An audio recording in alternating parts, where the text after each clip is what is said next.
नमस्कार, मी Renuka. Mummies food and किचनमध्ये मी तुमचे मनापासून खूप खूप स्वागत करते.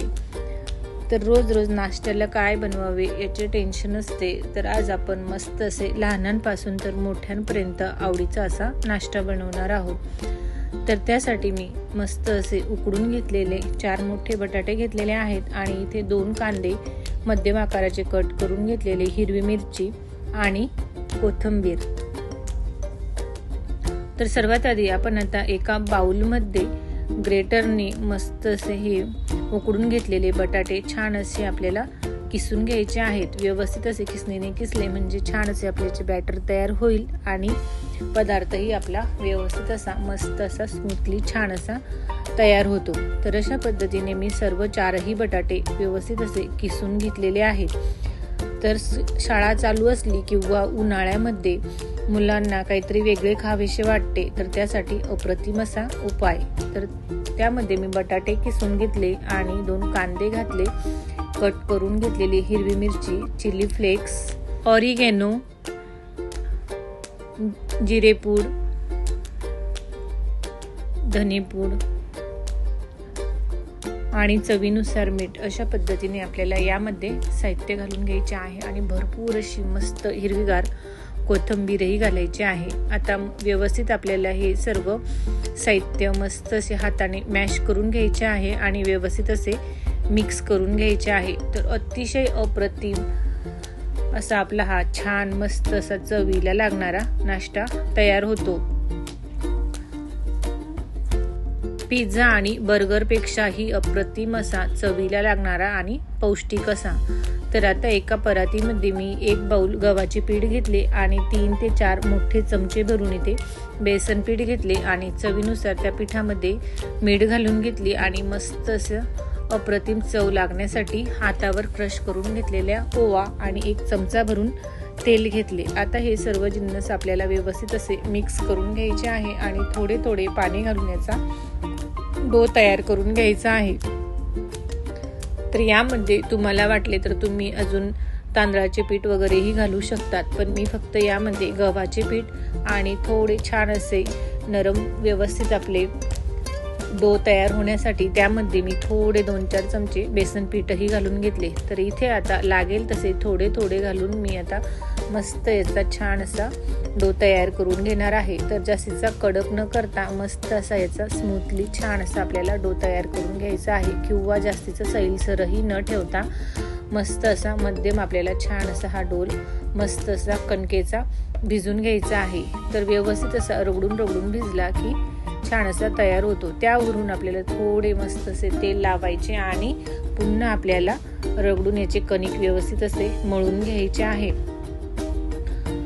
तर अशा पद्धतीने मस्त आपण आज छान असा मुलांनाही आवडेल किंवा लहानांपासून मोठ्यांपर्यंत आवडीचा छान आपला अप्रतिम आणि वेगळा काहीतरी झटपट होणारा नाश्ता आज आपण तयार करणार आहोत.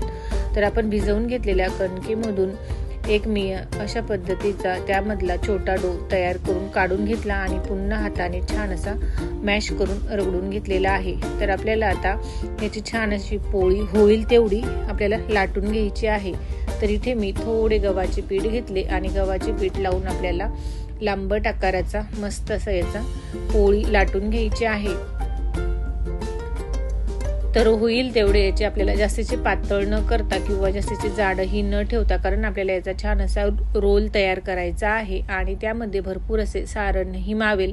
अशा पद्धतीने आपल्याला याची मस्त अशी एक चपाती लाटून घेतलेली आहे. त्यावरून आपण जे आता बटाट्याचे सारण तयार करून घेतलेले आहे ते आता मस्त असे यामध्ये मावेल तेवढे भरपूर स्प्रेड करून व्यवस्थित असे बटाट्याचे सारण टाकून घ्यायचे आहे. तर अशा पद्धतीने अप्रतिम चव लागते आणि भरपूर सारण घातले की मस्त असे छान तयार होते.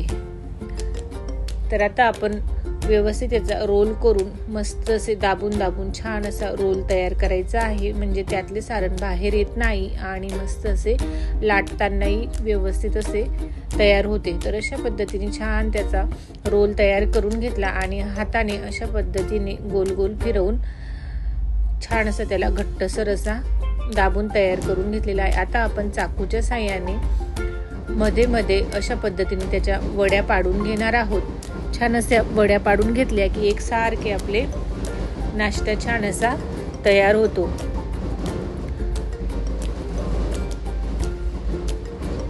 तर इथे कट करून आपल्या छान अशा वड्या तयार झालेल्या आहेत। ह्या वड्या आपण आता एका प्लेटमध्ये काढून घेणार आहोत। एकाच वेळी अशा पद्धतीने वड्या तयार करून ठेवल्या की आपल्याला पाहिजे तेव्हा मुलांना गरमागरम ही लाटून मस्त असे तयार करता येतात। तर आता मी इथे एक पेढा घेऊन अशा पद्धतीने हाताने स्प्रेड केला आणि थोडा अलगद हाताने इथे अशा पद्धतीने आपल्याला पुरीच्या आकाराचे छान असे इथे लाटून घ्यायचे आहे। तर आता एका पॅनमध्ये थोडे आपल्याला तेल घालायचे आहे आणि मस्त असे शालो फ्राय छान असे हे पराठ्यांसारखे व्यवस्थित असे फ्राय करून घ्यायचे आहे। तर बघू शकतात आपल्याला इथे तेलाचाही अतिशय कमी वापर करायचा आहे। कमी तेलामध्ये छान असा चविष्ट आपला नाश्ता मस्त असा तयार होतो। तर आता एक बाजू छान अशी शेकली गेली की दुसऱ्या बाजूनेही मस्त अशी आपल्याला पलटवून घ्यायचे आहेत। बघू शकतात मस्त अशा खरपूस रंगाचे छान असा आपला नाश्ता एका बाजूने शेकून तयार झालेला आहे। आता त्याच पद्धतीने आता आपल्याला दुसरी बाजूही मस्त अशी शेकून घ्यायची आहे। तर अशा पद्धतीने आणि गरमागरम अप्रतिम तुम्ही मुलांना नाश्त्यालाही टिफिनलाही देऊ शकता किंवा मिस्टरांनाही टिफिनला देण्यासाठी अतिशय असा अप्रतिम छान असा आपला गरमागरम नाश्ता अप्रतिम तयार झालेला आहे। तर तुम्ही टोमॅटो सॉस सोबत किंवा दही तिळीच्या चटणी सोबतही खाऊ शकतात किंवा आपण यामध्ये भरपूर असे जिन्नस घातलेले आहेत, त्यामुळे गरमागरम नुसते असेच खाल्ले तरीही चवीला अप्रतिम असे लागते। तर अशा पद्धतीचा झटपट नाश्ता तुम्हीही नक्कीच बनवून बघा आणि मम्मीज फूड अँड किचनला लाईक, शेअर, सबस्क्राईब करायला विसरू नका। कमेंट करा, खात राहा, मस्त राहा। शेजारचे बेल आयकॉनचे बटनही दाबा। धन्यवाद।